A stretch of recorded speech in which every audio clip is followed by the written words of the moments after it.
What's up? Welcome into your daily Buckeye Blitz for a Sunday. It's a Sunday fun day, April 14th, 2024. Thank you for joining me. This is a special edition of the Daily Blitz, though, because this is also a breaking booms edition of the Daily Blitz. And not just a single breaking boom, but dose breaking booms. Double breaking booms on a Sunday. What more could you ask for? Don't forget tonight, 7:30 p.m. Eastern on YouTube Live. Me, Jeff, and Sean are going to go at it. We're going to break down the spring game, debate who should be the starting quarterback, maybe even right guard. Apparently, everybody's getting a crack at that. So 7:30 p.m. Eastern right here on YouTube, and you know how to get in. Don't forget to visit thebuckeyecast.com. Check out all the gear. Also, check out the video vault. Sign up for a free trial, no cost, no credit card, no charge. Get 3 days, sign up, check it out, see if you like it. There's over 300 videos there, by the way, so good luck. Let's get into it with our double breaking booms here. Number one, first guy to commit. So it lost in all the hoopla of the spring game yesterday was right before the game. A couple commits came in. You got the tight end, Nate Roberts. We're going to get to the safety, Cody Haddad. I'm a huge fan of both of these guys. So Nate Roberts, he is 6'4", 235 from Washington, Oklahoma. He's a 9'4", 5'2". These are both class of 2025, by the way. I might not have mentioned that. Anyway, he's a number 118 in the class, number 5 tight end, number 2 player in Oklahoma. Had a ton of offers across the country, and he was offered almost a year ago by the Buckeyes. His scouting report really just about his stats. In 2022, his sophomore season, he finished with 33 catches for 700 yards, 11 touchdowns. That's a 21 yard per catch average. They went 15-0. His team did, and were state champs in Oklahoma 2A. I'm not sure what Oklahoma State football is like, but that seems all right. He played varsity as a freshman as well. On both sides of the ball, he played tight end and defensive end and some quarterback. So he was also a member of the baseball team. They went back-to-back Oklahoma 3A state championships in 22 and 23. Like I said, the Buckeyes offered him almost a year ago. Roberts and his family were just in Columbus last weekend because this weekend he couldn't make the spring game. He was in a 7-on-7 tournament in Dallas. So he's there working to recruit 5-star receiver DeCorian Moore. Apparently he's going to be at that 7-on-7. So it helps for Roberts to get in there and start working on some dudes. He will come back to Ohio State in June for his official visit. He'll bring the family with him. Roberts said today, quote, "I feel like a lot of weight off my body. I've been looking forward to making that decision for a while. I spoke to Coach Bailey, and he was super excited. And then I talked to Coach Day one-on-one and told him." He continued on, "After my last visit, I knew that Ohio State was the place I needed to be. It's very important to me to send this out to the people to let them know I'm 100% committed to Ohio State." Yes, it is very important. I agree. So Keenan Bailey worked tirelessly to bring Nate Roberts into the fold.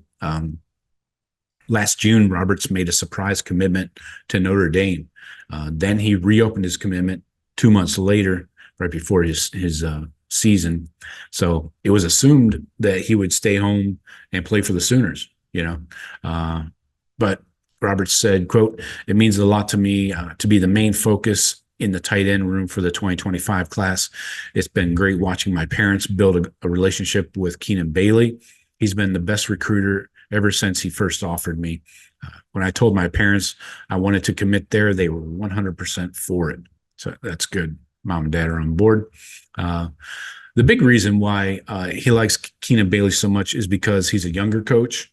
He can relate to Roberts, and it was easier to build a relationship with him.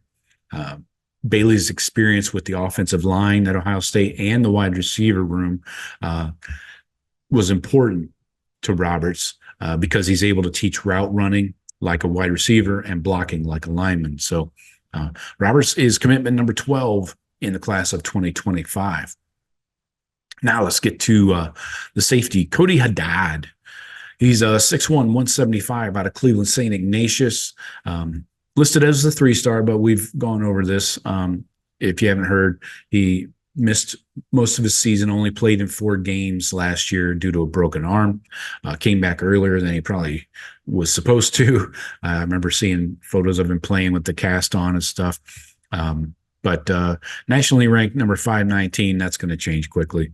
And number 30, they got him as an athlete, but he's going to play safety. Number 16 player in the football state of Ohio.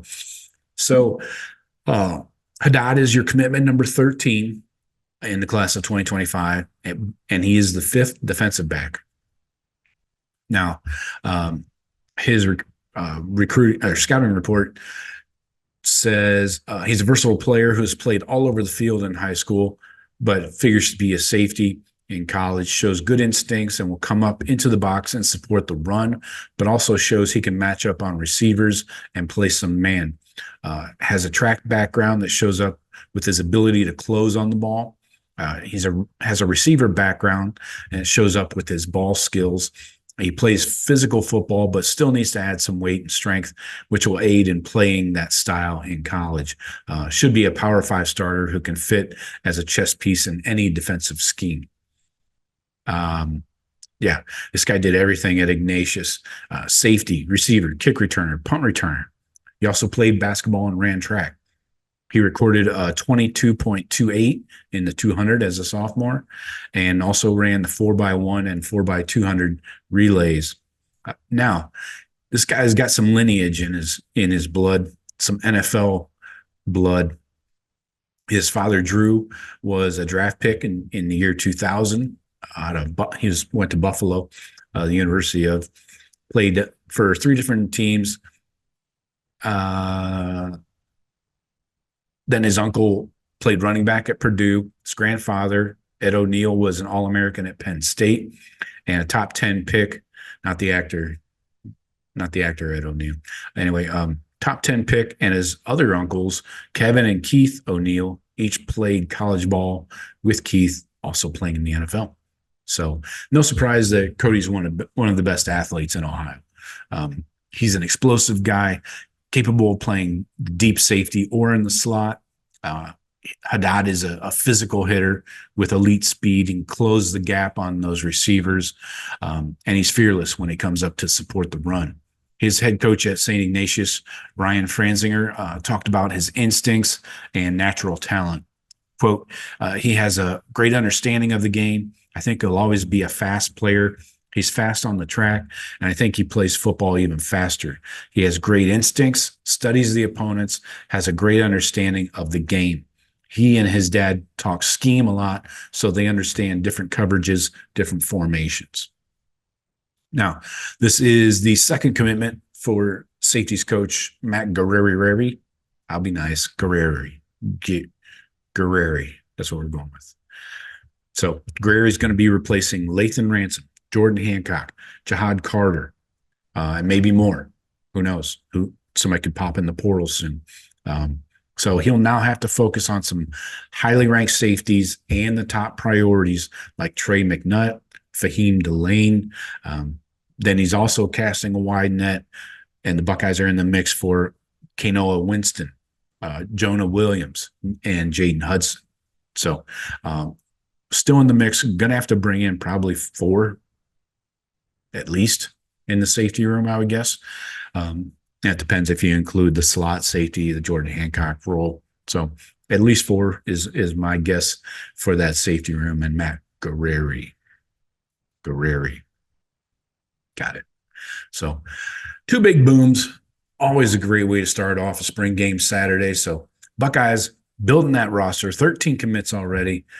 You know, who knows how big this class is going to be. Last year at this time, we were thinking 30 dudes or something. I don't know. Maybe this year we'll hit close to 30, but I kind of doubt it. But that's all I got for you today. Talk to you tonight, hopefully, 7:30 p.m. Eastern, YouTube Live. See you then. Go Bucks.